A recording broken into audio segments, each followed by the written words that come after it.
Good morning student class 7th के प्यारे बच्चों। आज से हम व्याकरण का अध्ययन आरंभ कर रहे हैं। तो आप व्याकरण को कायदे से पढ़िए, एक एक वर्ड समझिए, तभी आपको ये समझ में आएगा। तो देखें, इसमें आज पहला चैप्टर कौन सा है? हमारी भाषा। मतलब भाषा क्या है? तो भाषा शब्द भास धातु से बना है। किससे बना है? भास धातु से, जिसका शाब्दिक अर्थ होता है मुख से निकली हुई ध्वनि। जो भी हम वर्ड या शब्द बोलते हैं वो हमारे मुख से हुई निकली हुई ध्वनि होते हैं। वो क्या होती है? भाषा। इस प्रकार हम कह सकते हैं कि भाषा मूल रूप से ऐसी ध्वनि व्यवस्था है जिसके माध्यम से हम विचारों का आदान प्रदान कर सकते हैं। मतलब भाषा भास धातु से बना है, इसका शाब्दिक अर्थ होता है मुख से निकली हुई ध्वनि। और भाषा के मूल रूप से ऐसी ध्वनि है, भाषा मूल रूप से ऐसी ध्वनि व्यवस्था है जिसके माध्यम से हम अपने विचारों को एक दूसरे के आमने सामने लेन देन कर सकते हैं। जैसे परिभाषा देखिए, भाषा वह साधन है जिसके द्वारा मनुष्य अपने विचारों एवं भावों का आदान प्रदान करता है। क्या कहलाता है? भाषा। हम अपने विचारों का आदान प्रदान मौखिक रूप से अर्थात बोलकर या सुनकर करते हैं। हम अपने विचारों का आदान प्रदान लिखित रूप से अर्थात लिखकर या पढ़कर भी कर सकते हैं। इन आधारों पर भाषा के दो रूप माने गए। भाषा को दो रूप में डिवाइड किया गया है, लिखित भाषा और मौखिक भाषा। अब देखिए, ये है लिखित मौखिक भाषा, क्योंकि यहाँ पर भाषण दे रहे हैं नेताजी और जनता सुन रही है। यहाँ पर टीचर आपको पढ़ा रही है और आप यहाँ पर नोट कर रहे हैं, लिख रहे हैं। तो ये हमारी मौखिक भाषा और ये हमारी लिखित भाषा।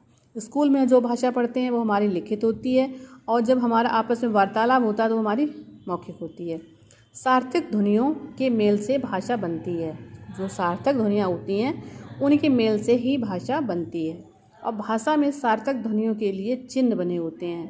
मतलब भाषा में जो सार्थक ध्वनियाँ होती हैं, इस्तेमाल की जाती हैं, उनके लिए कुछ चिन्ह निश्चित किए गए हैं, और वह चिन्ह ही क्या कहलाते हैं? लिपि। देखिए, लिपि क्या होती है? प्रत्येक भाषा में उसे लिखित रूप में प्रकट करने के लिए कुछ निश्चित संकेत या चिन्ह बने हैं। मतलब प्रत्येक भाषा, चाहे कोई सी भी भाषा हो, उसे लिखित रूप में प्रकट करने के लिए कुछ निश्चित संकेत दिए गए हैं। इन चिन्हों की एक निश्चित व्यवस्था होती है जो लिपि कहलाती है। उदाहरण के लिए हिंदी भाषा जिस लिपि में लिखी जाती है, देखें उसे क्या कहते हैं, या पढ़ी जाती है, उसे देवनागरी लिपि कहते हैं। मतलब हमारी जो हिंदी भाषा जिस रूप में लिखी या पढ़ी जाती है उसे हम क्या कहते हैं? देवनागरी लिपि। इसी प्रकार अंग्रेजी भाषा की लिपि रोमन है, जबकि उर्दू और फारसी भाषा की लिपि फारसी है, तथा पंजाबी भाषा की लिपि गुरुमुखी है। किसी भाषा की लिपि में ही उस भाषा के वर्ण लिखे जाते हैं। मतलब किसी भाषा की लिपि में लिखने के ढंग में ही उस भाषा के वर्ण अक्षर लिखे जाते हैं और शब्द या वाक्य गढ़े जाते हैं। जैसे हमारी वर्णमाला अ आ ई से शुरू होती है, अंग्रेजी ABCD शुरू होती है, वैसे ही रोमन है, गुरुमुखी है। सब भाषाओं की जो अपनी वर्णमाला होगी वो अपने रूप में ही लिखी जाएगी। तो देखें, ये जानिए महत्वपूर्ण तथ्य है बेटा। सबसे पहले मनुष्य ने उच्चारित भाषा को व्यक्त करने के लिए, मतलब उच्चारित भाषा को व्यक्त करने के लिए चित्रलिपि का सहारा लिया। जो भी हम बोलते हैं, मतलब उच्चारण करते हैं, उस भाषा को व्यक्त करने के दर्शाने के लिए चित्रलिपि का सहारा लिया। इसमें ध्वनियों या ध्वनि समूहों के लिए उसने कुछ विशेष प्रकार के चित्र निर्धारित किए। बाद में हर एक ध्वनि के लिए अलग अलग चिन्ह निर्धारित किए गए जो लिपि कहलाए। माना जाता है कि देवनागरी लिपि का जन्म 1100 ईस्वी में हुआ था। 1100 में हुआ था। तो देखा बेटा कि किस तरह से हमारी लिपि का आविष्कार हुआ और उच्चारित भाषा को व्यक्त करने के किस लिपि का सहारा लिया गया, और हमारी देवनागरी लिपि का जन्म कब हुआ। ये सारे पॉइंट आपको नोट करने हैं और याद भी करने हैं। हो सकता है आपके पेपरों में ऐसा सब आ जाए। हमारी भाषा, अब हम पढ़ेंगे हमारी भाषा क्या है? हिंदी, जो हम बोलते हैं और जिस टाइम में हम पढ़ रहे हैं। तो हिंदी क्या है? हिंदी भाषा उत्तर प्रदेश, उत्तराखंड, बिहार, झारखंड, राजस्थान, मध्य प्रदेश, छत्तीसगढ़, हरियाणा, हिमाचल प्रदेश और दिल्ली में व्यापक रूप से बोली और समझी जाने वाली भाषा है। तो देखिए कहाँ पर? उत्तर प्रदेश में, झारखंड, उत्तराखंड में, बिहार में, झारखंड में, राजस्थान में, मध्य प्रदेश में, छत्तीसगढ़ में, हरियाणा में, हिमाचल प्रदेश में, दिल्ली में बहुत ही बड़े रूप में, व्यापक रूप में बोली और समझी जाती है। साथ ही यह पूरे भारत में व्यापक रूप से समझी जाने वाली भाषा भी है। पूरे भारत में, इन राज्यों में नहीं, पूरे भारत में भी बड़े स्तर पर बोली और समझी जाती है। भारत सरकार ने सरकारी कामकाज में प्रयुक्त किए जाने के लिए इसे राजभाषा की मान्यता दी है। देखिए हमारी भाषा का कितना महत्व है। इसे सरकारी काज में प्रयोग की जाती है, इसलिए इसको राजभाषा कहते हैं। बहुत ऊंचा स्थान है हमारी भाषा का। यह मान्यता 14 सितंबर 1949 को दी गई थी। ये डेट पॉइंट आपको नोट करना है कि हमारी भाषा को कब राजभाषा घोषित की गई थी और हमारा हिंदी दिवस कब मनाया जाता है। हिंदी एक वैज्ञानिक भाषा। हिंदी भाषा की लिपि देवनागरी है। इस भाषा में प्रत्येक ध्वनि के लिए एक विशेष चिन्ह निश्चित किया गया है। अन्य भाषाओं में ऐसी व्यवस्था नहीं है। जो हमारी हिंदी भाषा में व्यवस्था है वो अन्य भाषाओं में नहीं है। उदाहरण के लिए अंग्रेजी भाषा के कुछ शब्दों के उच्चारण पर ध्यान दीजिए। जैसे कट, यहाँ सी की ध्वनि क है। अब ये सेंट, यहाँ पर सी की ध्वनि स है। और केमिस्ट, यहाँ पर क के लिए सी वर्ण सी एच आया है और च के लिए दो वर्ण सी एच आए हैं। मतलब यहाँ पर अक्षर सेम है, इनकी ध्वनियाँ अलग अलग हैं।